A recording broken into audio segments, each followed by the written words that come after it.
Do you have $1,300 you can spend on a gaming PC?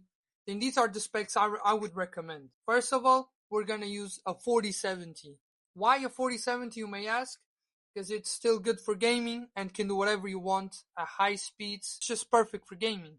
To pair with a 4070, we are going to use an Intel Core i7-14700K, which gives you a beautiful 0.1% bottlenecking. I'll explain what bottlenecking is next video. It will balance the game up, which is not going to use too much of the GPU or too much of the CPU. It will be a perfect balance between the both.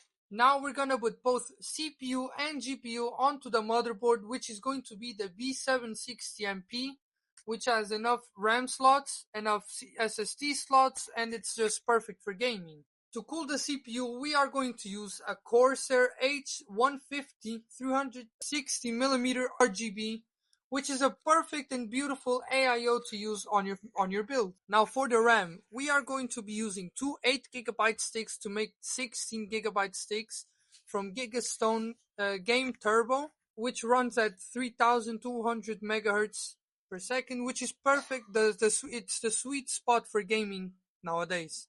Now to power everything up, we're going to be using a Corsair CX750 watts power supply, which is just more than enough to what you're gonna have in your build.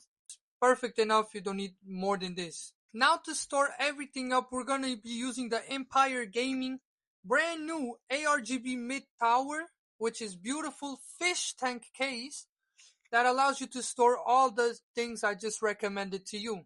And that was it. This whole build costs only $1,277. You still save a couple bucks. So tell me if you would change anything else or if you recommend something else still in the budget. And that's it. See you next video.